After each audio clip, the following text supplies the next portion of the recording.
The British throne had stood firm for centuries, but a single line written in faint brown ink from 1647 shook its very foundation.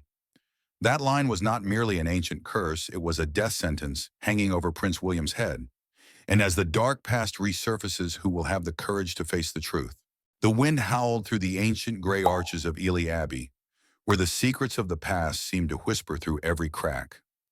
Deep underground in a small, uncharted chamber, absent from any archaeological map, Anna Whitcomb, a young Oxford archaeologist, carefully brushed away centuries-old dust from a weathered wooden chest. Her small knife pried open the rusted lock, emitting a creak like the unlocking of buried history. Inside there was no gold, no bones, just a sealed parchment scroll marked with red wax. Under the dim glow of her flashlight, Anna read the faint brown ink. "The crown shall be bound to Declare's line, lest it be torn asunder." Below it, a faded signature, Charles R. Anna froze. Charles I, the king beheaded during the English Revolution of the 17th century, and Declare, a medieval noble family that once held vast territories in England and Wales, now just a name in history books. Why did this covenant exist, and more importantly, why was it hidden? She carefully placed the document in a protective case, her hands trembling slightly. In that moment, Anna didn't know she had just opened a door to an unignited political battlefield where ancient covenants, royal dynasties, and the ghosts of history were about to rise, demanding what they believed was theirs. Confidential document sent to the Royal Archives. Reference AR-EL 1651 Clare. To Dr. Anna Whitcomb, subject document bearing Charles I's signature concerning royal authority and an ancient noble family. Urgent, potentially history-altering, requires verification of authenticity and classification level. Highgrove Castle, Gloucestershire, 03:12 a.m. The sky was still dark when Prince William, heir to the British throne, was awakened by an urgent call from Windsor Castle. On his phone screen was a blurry image of an ancient document sent from the Royal Archives with a note verified, dated 1647, signature Charles I. Content relates to succession and the Declare line. William gripped the phone, his eyes scanning the digitally enhanced text, "The crown shall be bound to Declare's line, lest it be torn asunder." A chill ran down his spine. Declare, a name unfamiliar to the modern public, but one his mother, Princess Diana, had mentioned during her final trip to the Vatican. If you ever hear someone mention Declare, don't trust them immediately, but don't ignore them either. Diana in a letter never sent. William enters the game. In the car heading to Clarence House, William gazed through the window at people going about their lives, drinking coffee, scrolling phones, unaware that the political fate of the throne could be torn apart by an ancient piece of paper. If this covenant is real, William thought, and if the Declare line can use it to make demands, the throne is no longer a national symbol, it's a bargaining chip, and I just the one chosen to sit on it. What William didn't know was that even his father, King Charles III, had known about the document and tried to bury it. "Declare wishes to meet you, privately." Excerpt from an encrypted message from Sir Malcolm. William stared at the message, then deleted it from his phone. From this day forward, the prince was no longer just an heir. He was the only one with the authority and the drive to uncover a buried history. Clarence House, Prince William's private study. William couldn't tear his eyes from the copy of the covenant before him. On the yellowed page, the words read like a generational curse. "The crown shall be bound to Declare's line, lest it be torn asunder." Each word cut like a blade through honor, tradition, and memory. In his mind, fragmented memories of his mother, Princess Diana, surfaced. Diana sitting in a small library, running her fingers over the spine of an old leather-bound book. William, then just a teenager, had walked in as she locked a letter in a small safe. "What are you doing, Mum?" "Keeping something you'll need if one day you have to fight not just for the throne, but for the truth." Present day, Windsor Castle. Sir Malcolm Redgrave, a veteran royal advisor, stood before William with a heavy gaze. He was the only living person who had seen the original covenant during World War II, when Winston Churchill ordered it sealed away. "Your Highness, when Anna Whitcomb found this document, I recognized it immediately. I saw it in the dark vaults beneath Whitehall. Churchill called it a historical fuse. William went still. Why did he hide it? Because if made public, it would force the crown to cede land to a private family. The declares, or worse, set a precedent that the throne could be conditioned by feudal documents. Is there a chance it's fake? No. The wax seal, the paper, the signature all match 1647. But Malcolm lowered his voice. It was never enacted as law. It might just be a draft exploited for gain. Private audience room, Buckingham Palace. William stood before King Charles III, not just as a son, but as the heir facing his predecessor. Did you know about the covenant? Yes. Since when? Since your mother returned from the Vatican in 1997. She suspected it. Churchill had told your grandfather. And I thought if it was buried, it would die with history. William clenched his fists. But the truth doesn't die, Father. It waits for the right moment to explode. Charles looked at his son, his voice hoarse. You don't know the consequences. The public no longer believes in myths. If they think the throne is just a deal signed by our ancestors, we lose everything. Clarence House, William's private library. Late at night, the wind battered the window panes, carrying the distant howl of the city. In the oak-paneled room, Sir Malcolm placed a small, weathered wooden box before William locked with a Victorian brass clasp. Your Highness, it's time. William stared at the box, silent. His hands, accustomed to public speeches, hesitated before the small box as if it were a magical relic. Your mother left this in 1997, days before her final trip to Paris. She entrusted it to me with a note. Give this to William if, and only if, the truth of history threatens the throne's legitimacy. Sir Malcolm pulled a small key from his pocket and placed it in William's hand. I've kept it in my personal vault for 25 years. I haven't read it, but now the time has come. William turned the key. A soft click echoed light as a clock stopping. Inside was a cream-colored envelope sealed with red wax. On it just 2 words. William, if you're truly ready. He opened it carefully as if each word might shatter in his hands. The familiar handwriting appeared soft yet resolute. It was his mother, Diana. Highgrove, August 1997. My dearest William. If you're reading this, then what I feared has come to pass. A piece of the past that should have been brought to light has been hidden too long, and now it demands answers. I went to Rome, to the Vatican. There I saw a manuscript history never taught a covenant, a bond between the throne and an ancient family, the declares. I couldn't take the original, but I copied parts of it. I don't understand it all, but I felt it clearly. This could shake the throne or make it stronger if handled with truth. William, they'll tell you to stay silent. They'll give every reason for stability, for tradition, for the bigger picture. But the truth doesn't need reasons to exist. It only needs someone brave enough not to turn away. If you choose the truth, I stand with you, even if only as a memory. Your mother. Diana. William folded the letter, his eyes fixed on the wax seal. He didn't cry, but something inside him cracked. No longer was he just a prince raised by ceremony. He was the heir to a legacy under trial, not by enemies, but by an unspoken history. Sir Malcolm spoke softly, as if afraid to break the moment. She trusted you, more than King Charles, more than herself. William stood, slipping the letter inside his jacket. I won't let her be silenced again. London City Hall, security meeting room, 17th floor. The soundproof glass doors closed, shutting out all external noise. Prince William entered, his gaze quietly scanning the room. Only one person waited. Hugh de Clare, Minister for the Economy, Chair of the National Land Reconstruction Committee, and most crucially a descendant of the de Clare bloodline, as the ancient covenant claimed. You're not surprised I called for you? Hugh spoke first. I'm surprised you thought I'd come alone, William replied. No one reaches the throne by hiding behind advisors and guards. Your father understood that. My father also understood the cost of shadowy deals. Hugh gave a faint smile. He placed another copy of the ancient document on the table. The crown shall be bound to Declare's line. I don't want the throne.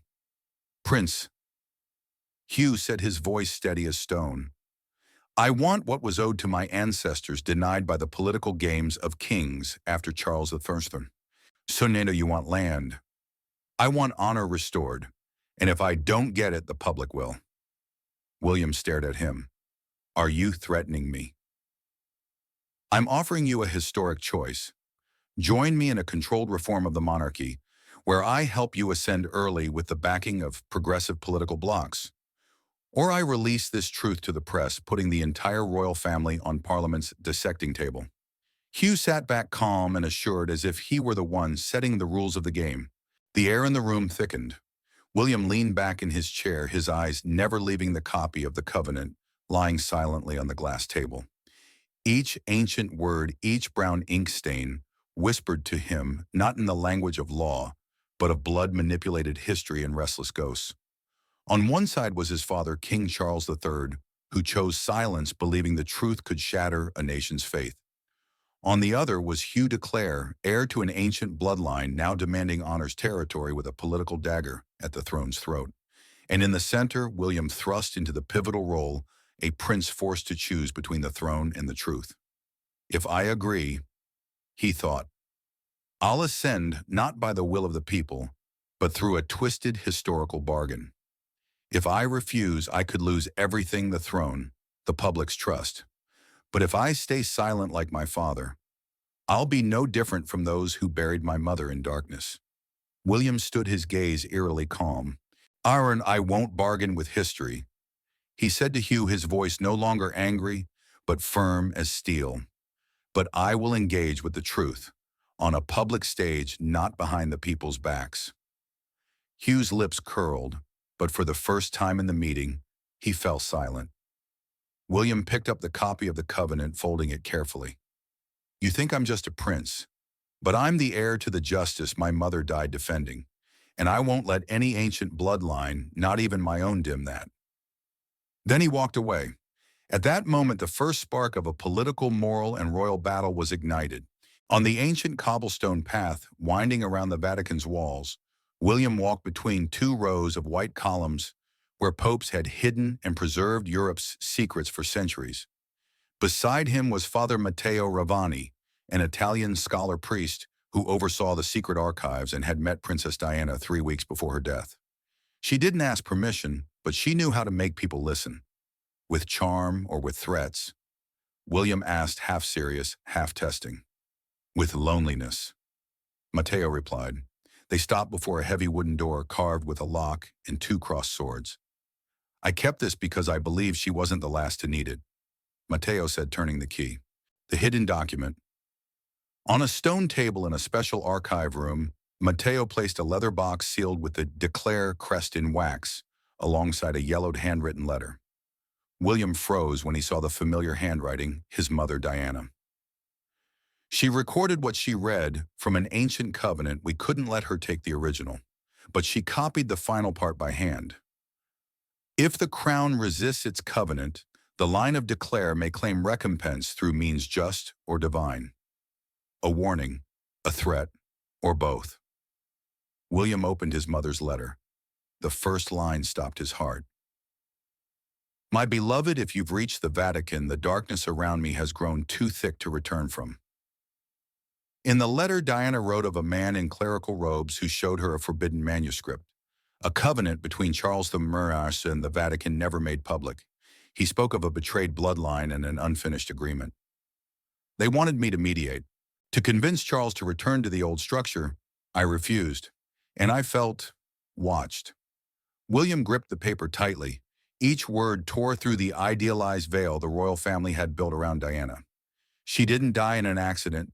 She died because she knew too much. Father Matteo spoke gently. She didn't seek revenge. She only wanted her son to live free from the control of old shadows. And that's why they killed her.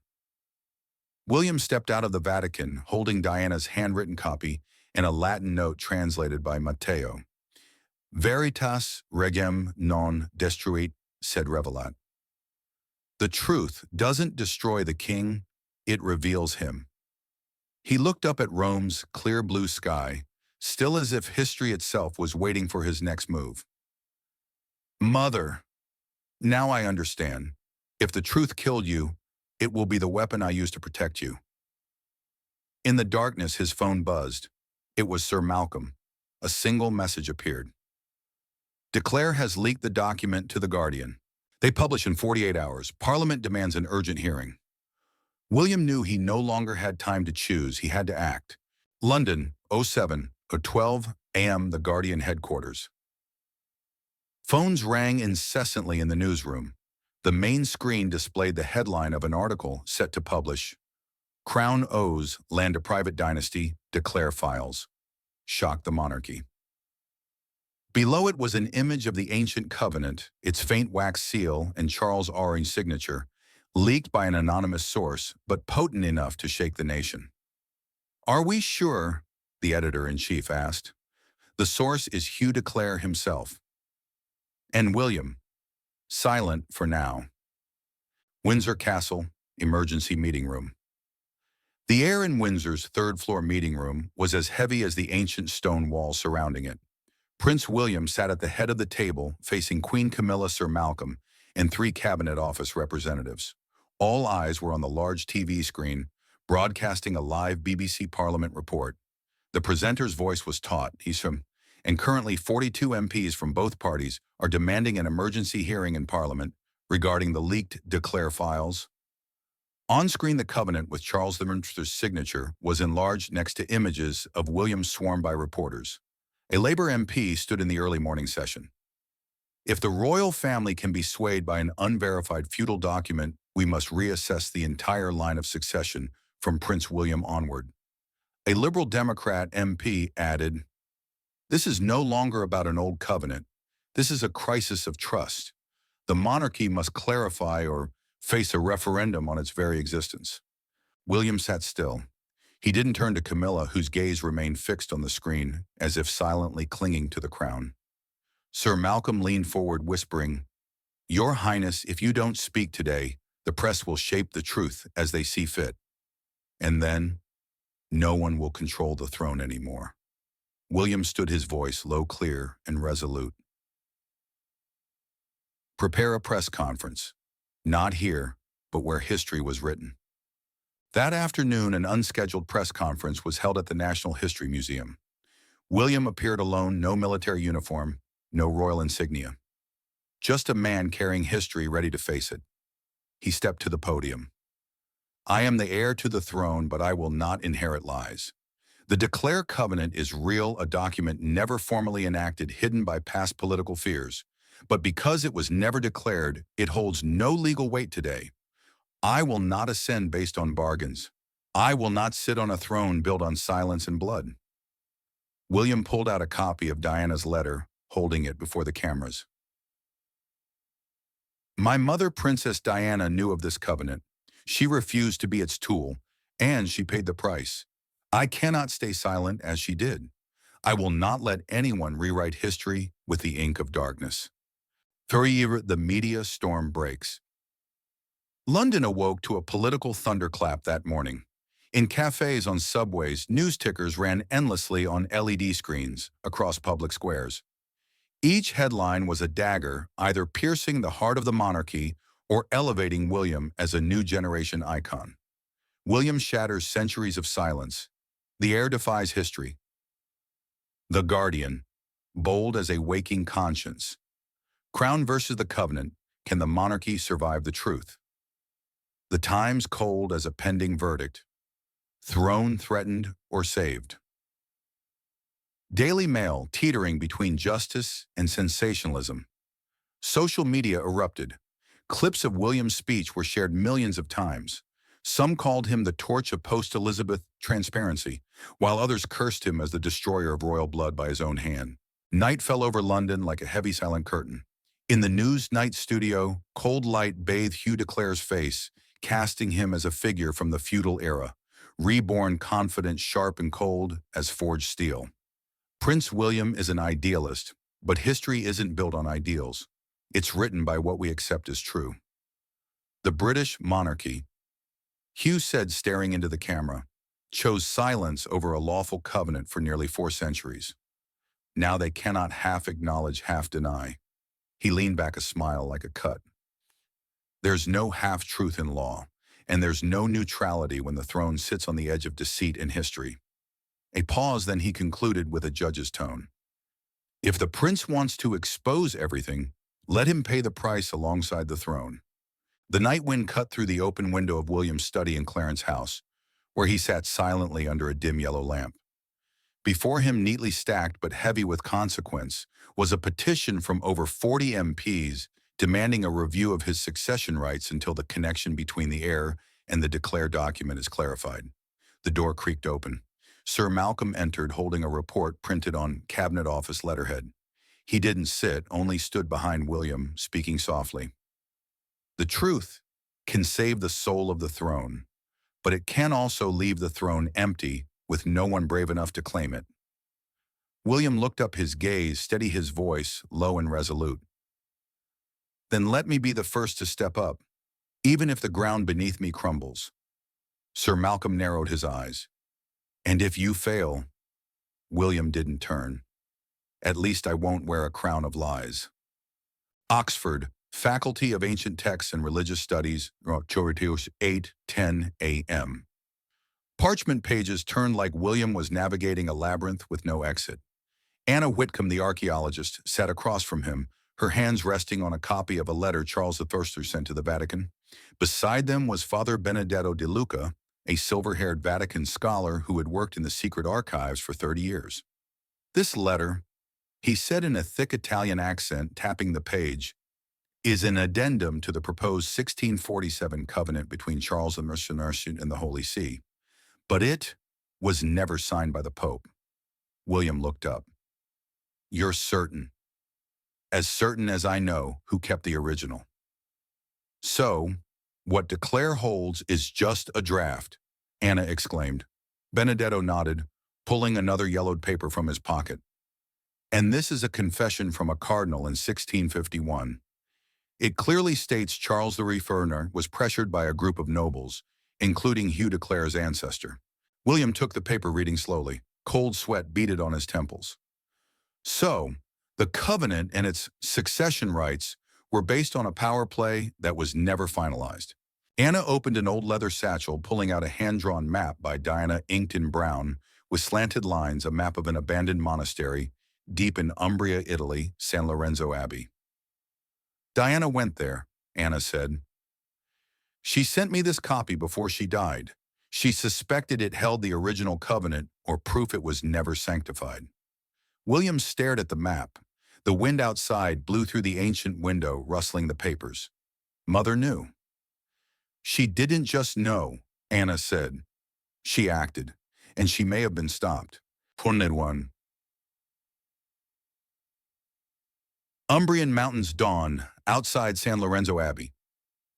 Thick mountain mist clung to every stone like smoke. A gray SUV with its lights off stopped in a damp clearing. William, Anna, and Father Benedetto stepped out quietly, carrying backpacks, flashlights, and Diana's ancient map. No guards, William asked. Not officially, but some who tried to enter disappeared without a trace. Benedetto whispered. The eerie atmosphere made Anna feel as if she were stepping into a place drained of time. San Lorenzo Abbey loomed like a medieval scar, buried by war, sin, and vows never meant to be spoken. Inside the abbey, the secret behind the stone wall. They found a basement corridor sealed with crude cement. Anna traced a carving in the wall, the Declare emblem, 2 crossed swords beneath a broken crown. This is it, the room holding the unverified document, Benedetto said. William smashed the cement with a rescue hammer. After a few minutes, a narrow gap appeared, just wide enough for one person to slip through. The air inside was musty heavy, with the smell of rusted metal. The room held ancient documents, most stored in copper tubes. A large chest sat in the center, its Vatican seal broken. Someone got here before us, William said softly, gripping his flashlight. Inside the chest was the original 1647 covenant, identical to the copy Hugh de Clare had leaked. But there was a difference: no Pope's signature, and at the bottom, "This proposal shall not bind the Holy See unless affirmed by sacred council." Anna froze. Declare. He knew this was just a draft, but he used it as a political weapon anyway. "And my mother found this before him," William whispered, which made her a threat. Suddenly a noise echoed above, the screech of an iron door. "Someone's locked the entrance," Benedetto said, panic in his voice. William cursed, raising his flashlight to scan the room. Anna groped around, searching for another exit. "I hear water flowing this way." The three adults pried open a rusted manhole cover. Below was an ancient sewer, its depths unknown, only a pitch-black void and a foul stench rising. "No other choice. We have to go down," William said firmly. The faint yellow beam of the flashlight illuminated the sewer's walls, revealing a surreal scene. The three suppressed their fear, wading through a viscous mix of water and unnamed sludge. From the shadows, tiny rodent eyes watched generations of creatures seeing humans for the first time. The silence was broken only by their sloshing footsteps. Then a deafening explosion roared behind them. Someone had rigged the document room with explosives. William pulled Anna along, muttering, "We just touched something someone killed my mother to hide." Outside, a motorcycle with a fake license plate waited, arranged by Malcolm. They sped down the mountain, leaving the smoldering abbey behind, like a restless medieval soul rising from the ashes. Guildhall, London. Monday, noon, 12:03 GMT. Outside Old Bailey Square was packed with people. Red banners, flags with royal symbols, and conflicting slogans filled the air. News helicopters circled overhead. A storm was brewing, and at its center was William, holding a truth sealed for 4 centuries. In the cold stone hall, William stepped onto the podium, clutching only a simple wooden box, his gaze locked on a nation awaiting answers. "I'm not here to defend the throne. I'm here for the one thing: the throne must ultimately serve the truth." He set the box down and opened it. Inside was the original 1647 Covenant draft, the one Hugh de Clare had used to pressure the monarchy. He held it up to the cameras alongside another document, Vatican confirmation that the covenant was never ratified. No Holy See seal, no council signature. "This is not a covenant. This is a draft never signed." For 170 years, Hugh de Clare's ancestors used it as a ticket to trade for land influence in the throne's silence. A wave of sound surged through the room. Reporters scribbled, cameras turned to Hugh, who sat motionless, but his hands gripped the chair until his knuckles whitened. William pulled a yellowed letter from his jacket, its soft handwriting like mist, Diana's letter written in the Vatican 3 days before her death. "They wanted me to stay silent, but if my son is alive, he will speak for me." William folded the letter, his hands trembling slightly but his voice steady. "I refuse to be the first king to ascend after exposing my ancestors. I will not wear a crown where my mother's blood and memory remain fresh." He looked up straight into the cameras. "I will not let the throne be passed to me as a reward for silence. And if one day you want me back, call me not by insignia, but by trust." That afternoon, the Parliamentary Ethics Committee launched an investigation. Leaked emails revealed Hugh had lobbied to suppress evidence. The Times ran a bold headline: "Declare from crownmaker to liar." Hugh vanished from the political stage like a shadow that once sought to condition the throne. At Diana's old room in Kensington Palace, William sat by a half-open window. On the table was her letter to him. "Crown survives not through power, but through truth. And if truth shakes, let it shake." The London wind blew in cold, but warming his chest. He was no longer a prince, he had never been a king, but today he had become someone worthy of being chosen.